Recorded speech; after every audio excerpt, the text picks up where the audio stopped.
So when you find things that are converting great, but it's not like within your budget because the A cost is like way higher than what your margin is, dialing back the budget is a great way. So that your ads essentially don't run all day. You're pumping as much air into the hot air balloon as you need to pump in to keep your rank high, but never pumping in too much.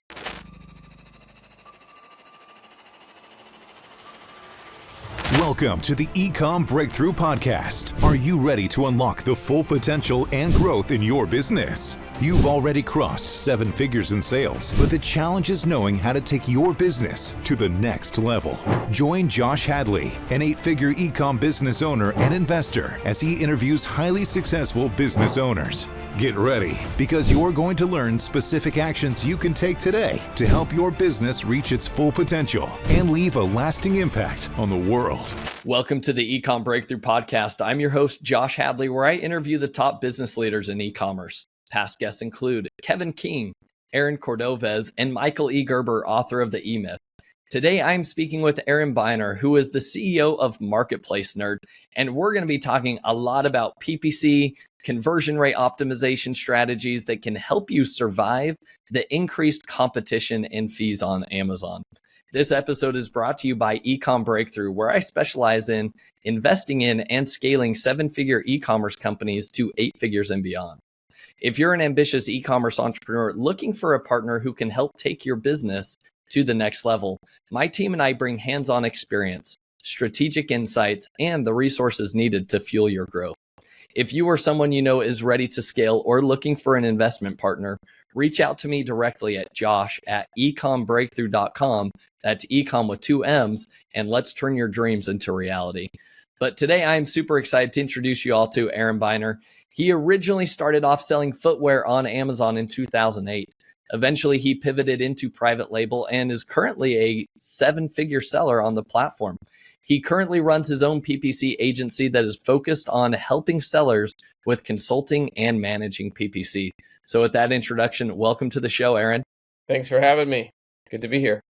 So Aaron, we'll preface this episode by saying, you've actually been working with our team. You've been doing some consulting for us. We have our PPC team that will come to you and ask for your input and ideas to make sure that they're constantly going in the right direction. So anyways, I definitely value your input. And so you've got a behind the scenes look into our business. Yeah, thanks a lot. Yeah, I meet with your team every couple weeks and we go through it. There's, I think, 4 or 5 members of the team, and we look at, how things are going with new product launches, seasonal products, come up, mastermind ways to come up to try to spark sales, look at sales rank, pricing strategies, and so forth. Yeah. So with that, I mean, Aaron, you've done a lot of great work, and I think you've got, before we hit the record button, you and I had a really good conversation of things that we could share with the audience that I think can make a significant improvement in their overall tacos numbers, how to survive amidst the, increasing fees. I mean, we talked about it earlier, but 2024 was probably the hardest year as an Amazon seller, and we'll see what 2025 has in store for everything. But long story short, I don't think it's going to get any easier. I think the degree of difficulty is only going to continue to increase. So with that in mind, Aaron, what are the top things on your mind to help increase conversion rates, decrease or optimize PPC spend to at least maintain profit share amidst the Amazon fee increase? Yeah, it's really important to know what your numbers are. And so one of the big ways we can we can increase our profits is either decrease the amount of money we're spending on our profits, our cost of goods, or the amount of promotion we're spending to get traffic. For most categories, there's only a certain amount of sessions that you can reasonably hope to get. So if you're selling stationary product, if you're selling a cream, a hand lotion, whatever the case may be, there's only a certain number of customers coming to that particular keyword or the grouping of keywords during a certain time of the year or even year round. And so your job is to try to get the most amount of sessions, the highest market cap you can get for that product, and try to convert those people. A lot of sellers have been kind of brainwashed into thinking that they have to shovel as much money into PPC as they can possibly get. to get as many sessions as they can. But in a lot of cases, those are sessions they would have gotten anyway organically. Frequently, there's a lot of times where we see an organic placement right next to a sponsored placement. And so all that's happening is people come to a term and they decide whether they're going to go to the sponsored one or the organic one. And it's like a visit you would have gotten otherwise anyway. So what we've been doing with a lot of clients is kind of looking at, when they have a higher tacos, is like what ways that we can cut down their campaign budgets. We'll usually do that by looking at the average A cost and the average conversion rate. The first thing is to ask is if their bids that they're placing are reasonable. Are they reasonable bids, or are they just low bidding to get poor traffic? So you want to get the best quality traffic you can get. That requires a reasonable bid or a higher bid that gets that traffic. And then from there, once you find the best place to convert at, typically what you want to do is, like, if it's over the average A cost on the account, let's say 30% is the average for that particular product, and you're spending $100 a day on a particular campaign, it's $1,400 over 2 weeks, and the A cost is too high. What you can do is, slow down the impact it has on your tacos by lessening the budget on that. So if you're spending $100 a day and you don't like that particular amount that it's going into your tacos, reduce the budget down to $75 a day. And so what you'll find is that it'll force people to go to your organic placement. Your ads won't run all day. Another thing you can do is day parting as well. If you have enough data, you can look at the times of the day that you're making the most sales, and use a tool like Scale Insight to turn your ads on or off for a particular grouping of campaigns related to a product. That's another way to kind of reduce the spend. You ideally want to be, making sales when people are actually on the site. But remember that day parting, it needs a lot of data in order to be able to interpret that data and see if it's something that you won't even want to try. Because, like, even if you have ads running at 2:00 in the morning and there's no traffic, there's also no clicking and spending really being made. Another thing people can examine is price reduction. And a lot of people say, like, well, I don't have the margin. How can I reduce my price? In some situations, you could be kind of a mid-pack contender. You could be number 10, the number 11, or whatnot. And you look at, who's ahead of me, and they're all people with cheaper prices. We've seen some situations where, and we had it with one of the products we were dealing with your team, where we were ranked number 11th or 12th. And the team was like, here's the keywords that matter for this particular product. We're not moving up and down, and we're spending $800 a week on PPC. And I suggested to them, well, you're the most expensive option in the top 15. Why don't we reduce the price $3 and stop all PPC altogether, or run very little PPC, meaning take the budgets way, way down. And so we did that. And by the next week, we were number 7, and then we were number 5. And then it just kind of stabilized where we were in the top 5, which is a better position than being number 12 and spending $700 a week. We were making more money with a lower price and no PPC than we were dumping hundreds and hundreds of dollars in and trying to, die on that hill of having a higher price, so to speak. Yeah. I think those are big things. And then the number 3 thing is seasonality. Not all products sell the same year round. If you're selling pool floaties, or you're selling ski equipment, don't run PPC in the off season. Or if you're going to run PPC, run very, very, very little, like literally 5 or 10% of the budget you would normally run. The conversion rates for those products are through the roof during their seasonal time.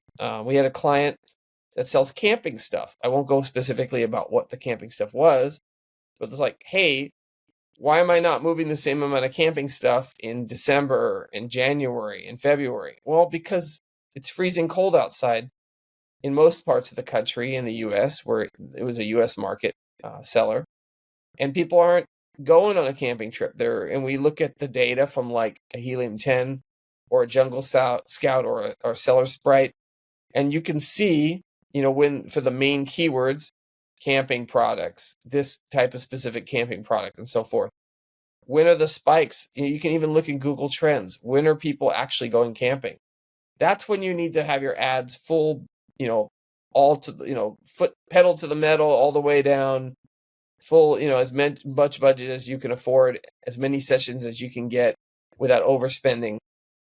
And, other times of the year, you want to be more selective. And that means dialing budgets way down, 10, 20, 30, 40% of what you would spend in the in the on season, or the real season, or cutting back the number of keywords. If you're running 40, 50 keywords, maybe just keep a few keywords on in that off season or that slower season. Obviously, all products are different. Some products are more seasonal than others. If you sell things that could go well at a holiday party, like foods, like if you sell peanuts, walnuts, almonds, those types of things, they're a big thing that people put on platters during the holiday season. Your business is going to go through the roof when people start gathering together for the Hanukkahs, for the Christmases parties, the New Year's parties. And so with that in mind, that means that their wallets are like literally open. Their conversion is a lot quicker. They're making decisions quicker. And so you have to be aware of that. You have to have the stock to manage that, and you have to just be able to run more sessions when you need to. So just be aware of seasonality. I think those are three major things that 6, 7, 8, even 8-figure sellers could see and implement. I love that. So, Aaron, to unpack everything, because you just dropped a lot of golden nuggets on everybody here. Okay. So I'm going to jot these notes down. Okay. So number one, you talked about PPC spend and managing your PPC spend to optimize it, to say, like, what is my organic sales percentage versus my PPC sales percentage? You mentioned that oftentimes you need to consider, like, are you actually just like cannibalizing your own organic sales that you are going to get? If you're got the number 4 ad spot and then you've got your organic listing right next to it, like, do you really need that ad spot? And I think it varies for every single niche, makes such a big difference. So that's number one. Then you went into number 2, talking about how you need to understand your true profits. So is it more profitable to decrease your price, even though it's counterintuitive, decrease your price, see a boost in organic ranking, and increase the number of organic sales that are happening while turning down or even turning off your PPC spend? Well, I want to preface that with, sometimes when you lower the price in a price sensitive market, what happens is, if you were selling for $13.99, you may have had a conversion rate of 12%, and then you go to $11.99, and now you have an 18 or 19 or 20% conversion rate. So you're just going to get more rank by getting more sales organically. So that's why you're moving up. Yeah, exactly. So it's it's ultimately finding the price elasticity. Absolutely. Right. And where do you ultimately make the most profit? And then last but not least, you talked about seasonality. And one thing that we didn't touch on, but I think we'll go deeper on, is, like, how do you manage the inventory, right? What if you have excess stock? I think it's very judicious to spend while it's in season, but then really cut back when it's out of season. Mm-hmm. And so, Aaron, with all of that said, here's what I think is the underlying, like, question that sellers need to know, or they're going to be interested in asking, is like, okay, so how do I track all of this? This sounds great, but how do I actually get to SKU level profitability so that I can actually see, this was my organic sales percentage, this was my PPC sales percentage? Is it better for me to turn off ads and lower the price? Or, all of these factors that you just talked to us about, great ideas, but they all need to be data-driven, like, decisions. So what data sets are you using, and how are you making these calls? I'm using Scale Insight personally. You can track tacos, which is the most important stat on Amazon, on a parent level, on a SKU level. I know some people also use Microsoft, right? You can create a system where you can pull in data from all different places. What's that system called again, Josh? Power BI. Power BI. That's really for more advanced people, and you really have to know how to use filters and so forth. But I like Scale Insights. Some people too are using Seller Board, I believe, to pull that data in. But I'm really a Scale Insight guy to tell you the truth. As long as you input your COGS and you have a reasonable estimation of your freight, it should be completely accurate. Love it. So there's some great tools that you recommended there. And we had on the podcast a few episodes ago was the CEO of IntentWise.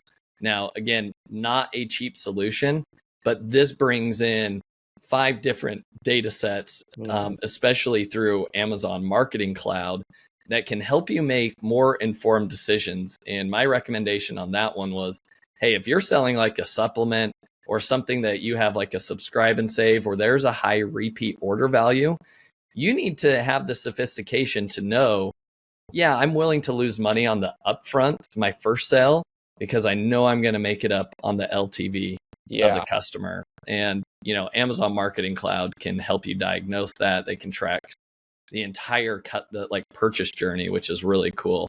Yeah, I think the products that have the consumables in particular, it's a completely different game than someone who's selling you a shelf or a desk or a chair. The one-time seller, or maybe at the best, they hope to get you on add your name to a mailing list, or they might sell you something else down the road. But it's limited. With the consumables, the CPCs for the PPC tend to be way higher. People are willing to spend like crazy to get that lifetime value, or lifetime valued customer, and so people will spend through the roof to do that for sure. So Aaron, let's back it up and go to step number 1 again. Let's talk about those PPC optimizations, lowering budgets to increase profitability, to make sure that we're not, cannibalizing our organic sales. Can you give me a few case studies here, whether it be, you don't have to call out specific brand names, but from your clients that you've been working with, what have you seen working there? And do you feel like this is kind of a tried and true strategy? Well, before I go into the example, one thing I want to say is I'm not a proponent of lowering bids. Most people say, oh, I have a high A cost, but I have my great conversion rate. I'll lower bids. You can lower bids to some extent, but the idea is you want to bid as low as you can go and get the highest conversion rate. Amazon's a conversion rate and total sales on per keyword driven platform. If you have a product like I don't know, box cutter or something, whatever it may be, Amazon wants to see that whoever they're giving a top spot to is the best converting product at that keyword. They want to see that you're making the most number of unit sales or total dollars generated on that keyword. And so it favors anybody who does that. So what you need to try to do is bid reasonably, find the best conversion rate, slowly inch up bids. When a cost gets a little bit out of control, you can start to nudge those bids down a little bit, keep the conversion as high as possible.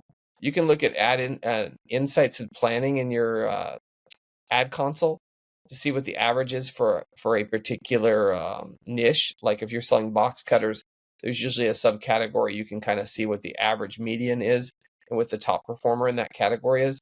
And so try to keep bids at a level where you're keeping that type of conversion rate roughly going. So when you find things that are converting great, but it's not like within your budget because the A cost is like way higher than what your margin is, dialing back the budget is a great way. So that your ads essentially don't run all day. You're pumping as much air into the hot air balloon as you need to pump in to keep your rank high, but never pumping in too much. What you can do is you can measure week to week the amount of sessions and the amount of units that you sold for a particular parent listing, or even just for a SKU. It depends on how many variations you have. But I like to look at the parent because I believe that there's halo effect. So if you run ads to the blue version of your product because it's the best seller, there's also people who will come to that and then go and buy the red and the yellow and the white. So it's like, to me, it's like, what is the total parent generating in terms of unit sales? What is it generating in terms of total sales? And then so if you're at a 30% A cost and your tacos is a bit high, like it's on at 20 and you want it to be between 10 and 15, go find the campaigns that spent the most money that were over 30% ACost and figure out the total amount that you're spending per day average, and go look at your budget and take that number down 25 or 30%, because it's having the most effect on your spend. If you take it down, then it should, in ideal, force people to buy from your organic. At the same time, you want to use tools like a data dive, like a data rova, track the best keywords for your product. You don't have to track every single one. Track the best 10 or 15 and see where that's going. There's a color code on each of those programs that go from like red to yellow to green, and you want to keep your keywords as high as you can. If you're spending lower and it's affecting that, you're going the wrong direction. You might have to increase it. And so the idea is to try to like walk this tight wire between profitability, keeping keyword ranks high, and not overspending and try to get your tacos within whatever the level of suitability is.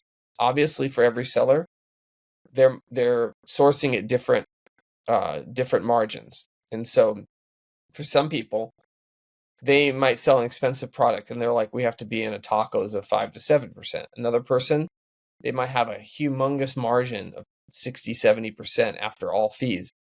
And they might be like, I'm cool with having a 20, 25% tacos. And again, another thing that comes into play is, are you in launch mode? If you're in launch mode, you may be willing to have a really high tacos. If you're trying to get more customers for subscribe and save, you may be willing to sacrifice that to get more customers that will eventually allow you to have this like reoccurring income.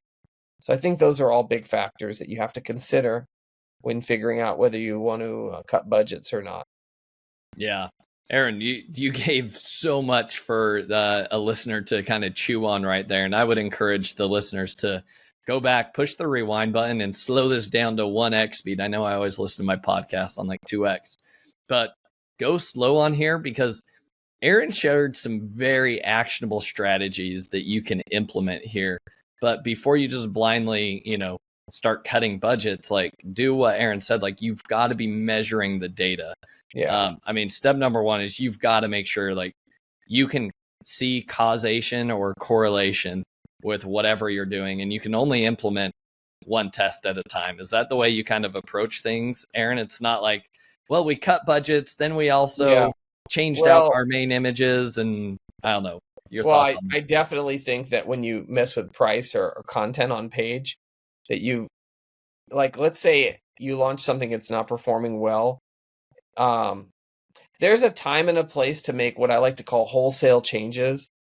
Like, I'm going to change the images. I'm going to change my PPC strategy. I'm going to change.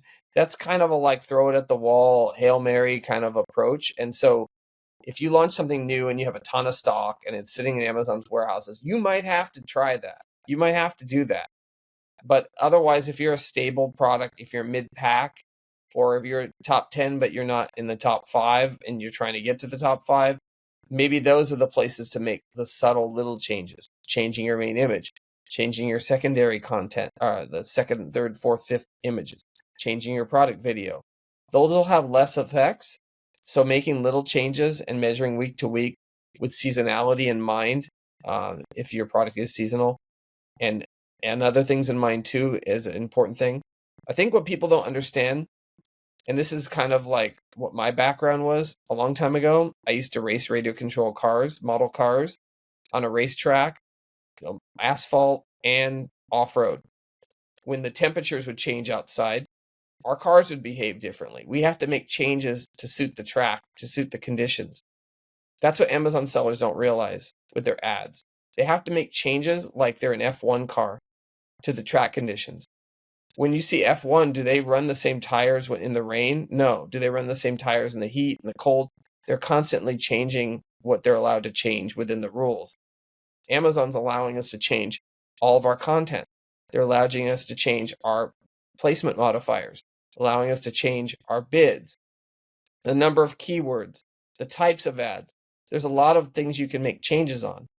There's also a lot of ways you could throw your money burn your money on fire, like making those changes. But I think the really key thing is like in its bare, like in the it's really simple. It's just sessions and conversions. You want to throw quality sessions at your product detail page. Quality meaning keywords are actually like applicable to your product. Traffic of audiences that are actually would be interested in your product. You don't want looky-loos. You don't want window shoppers. You want buyer-ready people, the highest converting people. Amazon's keeping track of positive and negative conversions. There's a thing called the hunger score. They're keeping track of the hunger score, how much people are hungry for your ASIN versus other ASINs on that keyword. They're keeping track of how many times you clicked on a picture, how many times played your video, like all that stuff goes into play. And not just over one day, they're keeping track over 14, 30, 60, as long as it's going. You need to do things to throw quality sessions, people that actually want your product. When you low bid, you put a 10-cent bid, you're saying, I only want to fish at the bottom of the sea for the people who don't want my product. You want to put your ads at a quality level. And now, if you can't afford to run those ads 24 hours a day, so be it. But you want to get conversions. You'd be surprised when you run an ad for $1.50 a click, it might take 6 or 7 clicks to make a sale. You put 20 cents a click, it might take 40 clicks to make a sale. If you add that up, you come out way ahead bidding higher. And then just trying to keep your rank higher too, because if you're taking 40 clicks to make a sale, Amazon's going to say like, this product isn't a very good converter. It doesn't belong in the top 10. And they're going to put you down the page. And so now you've hurt yourself and didn't even know it. So I would say putting a reasonable bid for the category is really big, and trying to maintain rank. And so that's my best thought. Brilliant strategies. Absolutely love those, Aaron. So let's now move over into kind of like profit optimization. I think there's a software tool that people have been talking about, which is Prophecy. But ultimately, how have you found the best way to balance and find like the true price elasticity to say no ads, but a low cost gives me the best organic ranking and more profit for the business? How do you go about this? And maybe give me some case studies or scenarios here. I just think you have to experiment with it. I'm using Scale Insight, and you can see what the contribution profit is for like a particular period. So you could make changes like we talked about, lowering a price and then seeing like what the contribution profit is for X number of days prior to that change and then X number of days after that change.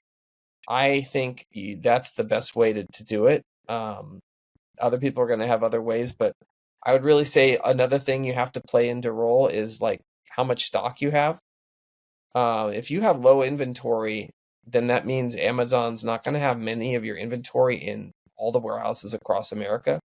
That means they're going to rank you lower. You can only really run tests when you have a good amount of inventory. And so if you're measuring your profitability at a time of low inventory, you're probably going to have a higher number of days for delivery. And so a lot of people are going to walk away and your conversion rate's going to go lower. And so you're going to get more clicks and not as many sales. So in order to really test your profit, you have to make sure that you're comparing apples to apples. And I think you have to make sure that you're comparing times of having at least 30 days inventory to other times of having 30 days inventory. And that's a valuable thing to know. I think that you just touched on something right there where the inventory distribution, I think, becomes extremely important. Tell us how you identify like, hey, what's my delivery time maybe on the East Coast versus West Coast? Any reports that we can pull in Amazon to find out where our inventory is? Unfortunately, there's not, and to my knowledge, there's not really any reports that you can use for that. Maybe there are, but like what I typically do is just go into Amazon. You can use incognito and you can put in different zip codes. I usually start with a West Coast zip code and I say, okay, is this ASIN deliverable in X number of days? Usually 2 being the threshold. I think if it's deliverable more than 2 days, a lot of people will walk away unless there's a holiday. Like if people understand it can't deliver on Easter, so they might be like, well, it can't come till Tuesday. But if they see it's coming Monday, like they're more likely to pull the trigger. So there's some reports in Amazon that show the like conversion rate at delivery time, like 1 day to more than 2 days. I believe there is that, or a number of units sold with certain delivery times. And so I think the best thing to do is just use zip codes. Put a Texas zip code in. Put a East Coast zip code in. Do you see generally that it's spread out? If not, you might have to think about lowering budgets, not launching that PPC yet for a new launch. One thing I love to do is portfolios. So I like to put all my ads, all the sponsored product ads for a particular product detail page in a portfolio and label it. And so what I do to turn off ads is not go to all the campaigns and flip them all off. The reason is I won't remember which ones should be on and which ones should be off. If I have ones that are misperforming, I like to turn them off one at a time. But if I have a low inventory situation, I go into my portfolio, and instead of it having no budget, I put a $1 budget and a date range, like today's date. And so after it spends $1, which is easy, the ads will just shut off or not deliver. So it's a good way to just toggle all the ads for a particular detail page. I think that's important to do if delivery times are slow. Let's say you're going out of stock. This is the age-old debate. Let's Run it say off you're a going cliff. out of stock. Do you go out of stock at your highest velocity possible? Well, Or that's do you difficult. Yeah, that's pull difficult. down the ads, maybe go down slower? At least those are profitable, but you ain't getting inventory for another, let's say, 4 weeks. Okay, so running off a cliff strategy is like, I'm going to keep my ads going. I'm going to keep my price the same. I'm not going to lower the price. I'm not going to increase the price. I'm just going to run it off a cliff, right? So that's great. You're showing Amazon that you are a well converting product. But what happens when it stops being in every warehouse in America? Now you have slow delivery times. So now you're going to get a lack of conversion from it not being available in 2 days. I think there's a point where you're like, you should have 30 days worth of inventory at minimum, 28 days to avoid not having that low inventory fee. But there's a point where it's down to like 10 days worth of inventory, where you're probably at that point best off turning off PPC, because there'll be a lot of warehouses without inventory, and then you're going to get that like 5, 6, 7 day delivery time, because they've got to send the product from Seattle to Maryland, and Amazon's going to charge you that low inventory fee, and it's still not going to deliver in 48 hours. So there's a point where you have low delivery time. That's probably the point when you should consider taking your budgets down or using the portfolio solution I mentioned. Great insight. I like that. Now, what about when you come back in stock? What would you recommend? Come back in stock. There's a few things you can do. Number one, you can pump up your bids to try to get more impressions. Even if you're going to wind up overpaying, you're going to wind up paying for your mistake, for your supply chain mistake.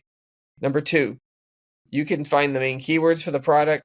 You can create top of search campaigns, set specific single word campaigns, or maybe even 2 or 3 keywords specific to your product.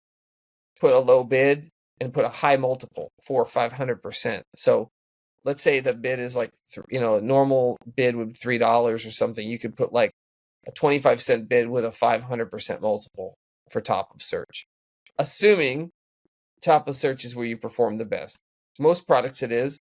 Some products like summer, dresses, footwear, it's not always top of search that does better. Sometimes rest of search is better because it could be a clicky category where people click around a lot. Card games being a great example as well. So you want to utilize the top of search. You want to utilize low price. If you're normally selling at a certain price, let's say $17, put your product down with a slash through to $9.99. Use a coupon. You could use a $17.99. Use a coupon. If you can qualify for a lightning deal or a best deal, use that. Although that won't be likely to be implemented like right away. It might take 30 days. It might take a struggle of a 3-month period to get you back up to the right rank. Some people use outside traffic or a list If they have a list, they can email to get people to go to Amazon to buy it. You can get a brand referral bonus from that as well. If you are organized enough and have that like figured out how to do that, which could give you a little bit of a rebate. Basically anything to get conversion back up. So if you were converting before at 15%, you want to try to spark conversion at 20%. Anything to get more sales. I'm trying to think what other things people use the buy one get one free or discount 50% off. Anything that would get additional sales. Ultimately, you're trying to reprove yourself to Amazon. It's a proving grounds when you come back into stock. It also depends on how long you've been out of stock. Is it 2 weeks? That's not as serious as 2 months or 3 months. If you're selling a product, highly seasonal, pool floaties, Christmas decorations, don't worry about this so much. Everyone's in the same boat. So if you were out of stock of your Christmas ornaments and you got a pallets and pallets of them in October 1st, don't worry about all this stuff. Just start PPC again and just start rolling it out again and try to improve like you would normally. Everyone's in the same boat. Halloween products, Easter products, 4th of July products, those type of products. They're so highly seasonal that everyone's just thrown into a blender, and you want to try to recapture the previous year's magic. It's a whole new game every year. Yeah, 100%. Like anything that's highly seasonal where like sales literally like start and then like fall off a cliff. Hockey stick of demand. That's what I like to call it. Yeah. Yeah. When you have that stuff happen, I think Amazon, they've changed their entire, FBA fee tier structures to penalize you for keeping anything in stock over 180 days, right? Yes. And so once upon a time, you used to be able to be like, okay, we purchased a little bit of extra inventory for this season. We'll sell it through next year. Yeah, we'll take the long-term storage fee, which is what it was back in the day. We'll take that. And it's, it's not overly significant. Now it's super significant.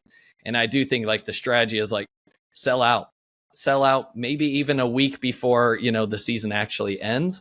Call that a win. Chalk it up as a win, because the alternative is like you have excess inventory. And if it's an FBA and then you're paying a removal fee, which is at least $1 a unit, you could lose all of your profit just on the removal of that inventory. I had a friend that was selling solar eclipse glasses, and he wound up with a few thousand left. But then, like a lot of people from the solar eclipse, they use the glasses and then they return them to Amazon. It's terrible, right? Like they buy these things, the event comes, it's only for one day, and then they start returning them. Before he knows, he has 20,000 solar eclipse glasses, and then there's not another solar eclipse for like 40 years or 75 years or whatever, right? At least in the US. So now you have to remove these things because there's no other way to sell them, right? It's not. So there's for one event, you have to, and so he would have been better off selling out. He would have still had the returns. Either way, like you're going to have the returns, and then you have to pay 80 cents to remove them or whatever they're charging, so. So for the 20,000 units, you're going to have to spend a lot of all the profit you made selling them. You're going to lose removing the however many units. So yeah, that's a big deal with the seasonal products. Yep. So Aaron, on the note of, I'm curious, like what are the conversion rate, or I guess conversion levers that you've seen make the biggest change or increase in somebody's conversion rate? Maybe some unknown, or some hidden gems that you've discovered along the way. I mean, you talked about the buy one, get another free offer. I think that's a creative strategy. Have you seen that to be fruitful? Coupons have changed. Are those worth it? Like, what are you seeing? Like, hey, this is my go-to strat. If I only have 2 to 3 levers to pull to increase my conversion rate, here's what I'm going to. Here's my bread and butter. What would you say? I think price is the biggest thing. And if you can get the slash through price, which can be tricky, that's the biggest thing. I haven't found clickable coupons to be as effective. The reason is like it's just sitting there like below the title and like under your brand name, and like people forget to click on them. They don't always use them. They don't always know they're there. They can be tricky too. Like you can either do them as a percentage or a dollar amount. I prefer the dollar amount. It's more intuitive for people to just say like, oh, it's $28 with a $5 coupon. That's easier math than like save 15%, So I think price is the biggest thing. Honestly, the one about the buy one, get one half offer free, I haven't really used that, but I've heard of other people using that, especially consumables, I think. So I think price is the biggest go-to, because look, things are, as we record this, like a lot of people are complaining about the economy. We will have a new president soon, when this comes out.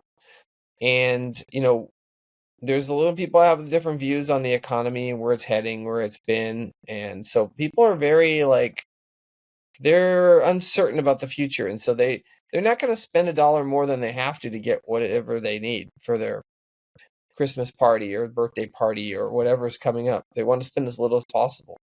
And so price is the biggest thing. With most of us, if we look at our customer insight, if we have a brand analytics, you'll see that, like, at least with my products, like the average household income is like under $50,000. So, I sell a lot of products under $20. It's going to make a big difference if it's $21.99 or $19.99. Like it's going to be a huge difference, the conversion. Yeah. So, and that's going to result in more sales if we get more conversion. Great points. Aaron, what else have we not talked about that you feel like our listeners should hear? Sourcing. Sourcing is big. Like the money on Amazon is made in the sourcing. Obviously, if you sell a product you can source in the US and you're selling in the US, or if you're selling in the UK and you can source it in the UK, that's great. But man, most things are not made in the US anymore. Most things are made in China and India and Bangladesh, in Vietnam. I know I'm missing other countries. And so get on an airplane, go to a trade show, meet suppliers, take a leap of faith. Try to go to factories, have tea with the boss. There was a factory I went to just recently, and I wanted to buy a particular product, and I was like, how much is this? And they said, it's this much.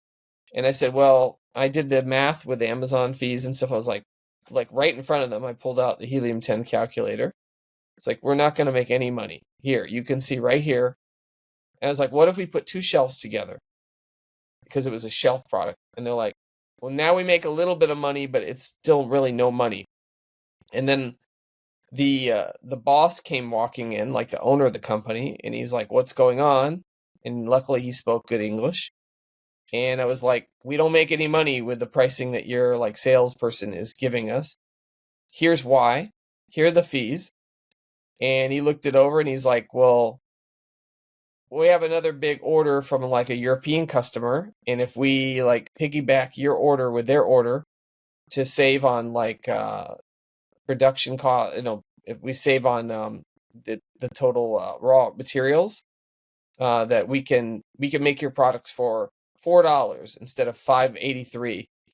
So $1.83 saved off of $5. It's an incredible amount of savings. So we're gonna source that product. By the time this airs, we might be selling that product, and we'll know the results. But it went from a no-go, from a red light to a green light, just by like going to the factory. And so, a lot of times too, you do that, you build a relationship. In Asian societies, like that's really big, like face-to-face meetings. They don't really trust you otherwise. You're just somebody buying on Alibaba or sending them an email or WeChat or whatever. It's not as like, they don't trust you as much, and trust is a big thing. As you know, like relationships haven't been great between the US and China. And so for them to put actual like face with the name and meet you in person, it plays a big role in, you want to make partners. You want to have partners in business. You want to, as I think Reagan said, like trust but verify. That's really important. Like with them, they want to verify that you're a real business person, and you want to verify that they're going to give you a quality product, and that they're willing to work with you on pricing, on terms, making things easier on you.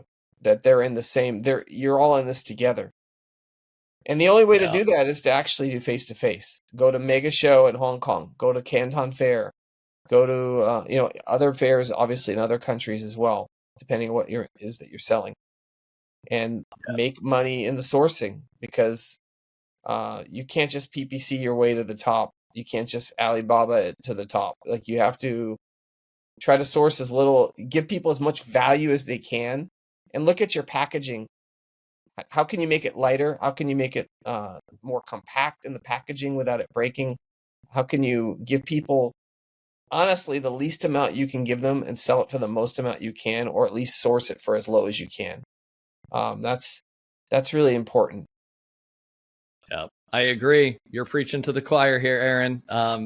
Love these strategies. So, Aaron, as we wrap up, I love to leave the audience with 3 actionable takeaways from every episode. So here are the 3 actionable takeaways that I noted.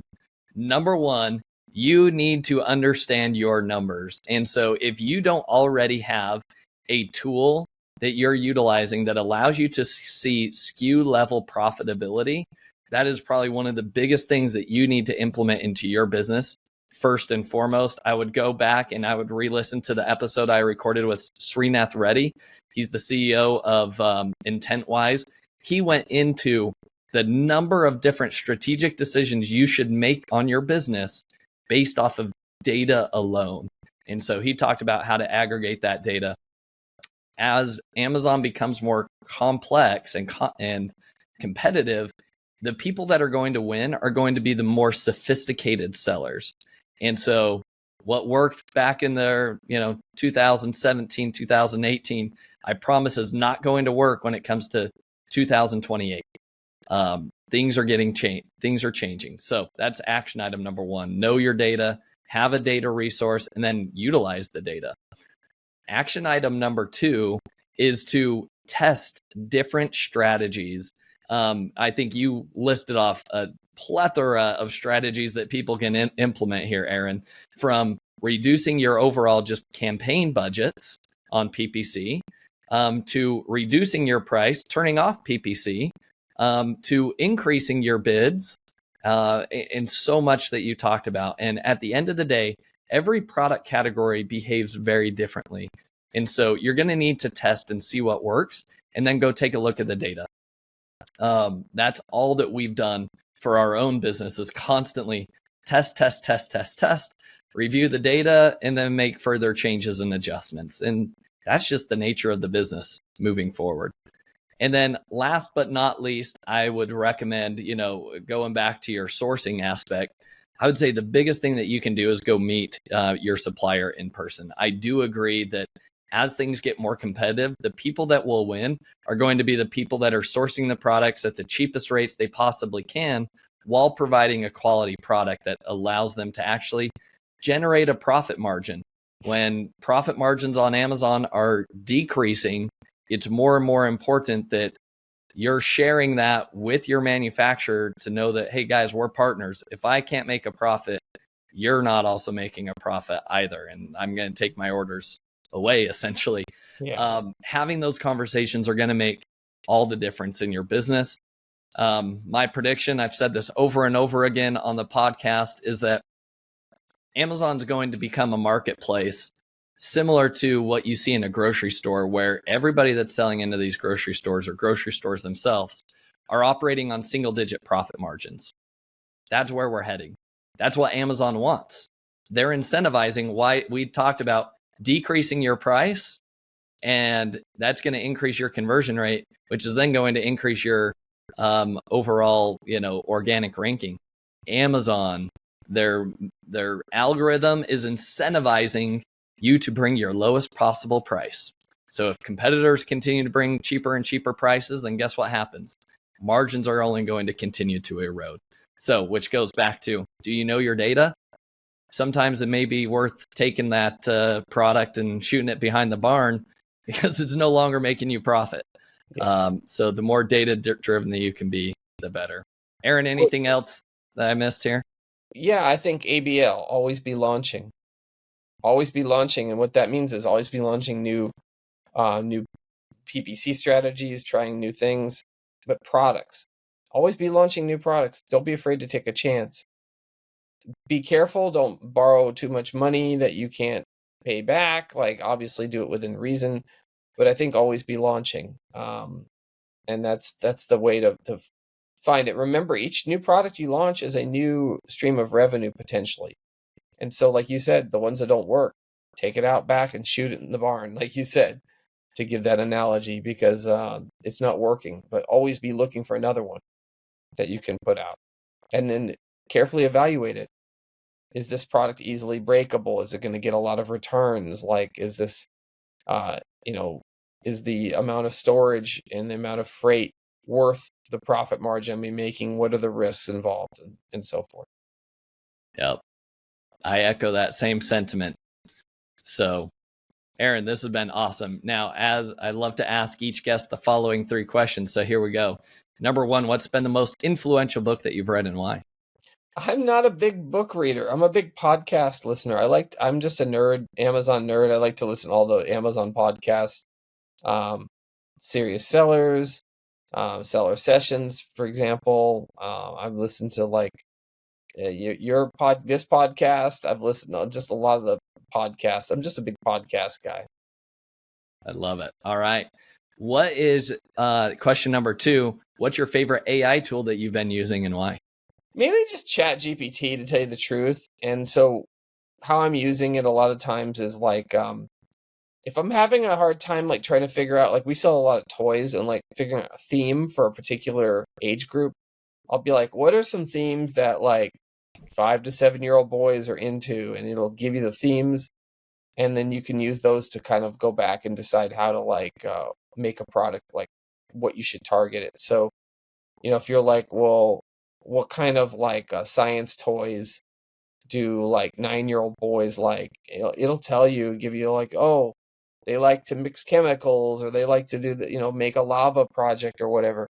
So you can use that as like data to go out in the marketplace and like see what kind of things are out there, like a trade show, and that could fit that demand. Yeah, love that. All right, last question. Who is somebody that you admire or respect the most in the e-commerce space that other people should be following, and why? I admire and respect you. You've built a paper empire, and that's pretty great. People like Steven Selkoff are great because they're not just preaching about Amazon; they're preaching about other things like selling to gift shops and retailers, and about like sourcing and how to become a stronger negotiator. Ritu Java's great in the PPC space. She tries to explain it very delicately, like what's going on in the Amazon PPC space. I think she's great to listen to as well. Those are some great recommendations, Aaron. So, Aaron, if people want to reach out to you, they want to follow you more, they maybe want to hire you for some consulting, where's the best place that people can reach out to you at? You can reach out to me at aaron@marketplacenerd.com. That's AARON at marketplacenerd.com. You can also go to marketplacenerd.com and contact me through the contact form. You can reach me on Messenger, Facebook, Aaron Biner. Pretty easy to find. Just look me up. You'll see my mug. Instagram, I am AaronB1105. Yeah, that's what I'm AaronB1105. That's AARONB1105. You can reach me there. Message me there. I'm at a lot of the Amazon events, the Prospers and the Accelerates and AMZ United and a lot of that stuff. Come talk to me there. Sometimes I'm even a speaker at some of the events too. Aaron, this has been awesome having you on the show. Thanks for dropping all your wisdom with us today, and thanks for joining. Thanks for having me. Thank you for listening. Visit ecombreakthrough.com for more information. If you've enjoyed today's episode, the best way you can show your appreciation is by clicking the subscribe button and quickly leaving a review. See you again next time.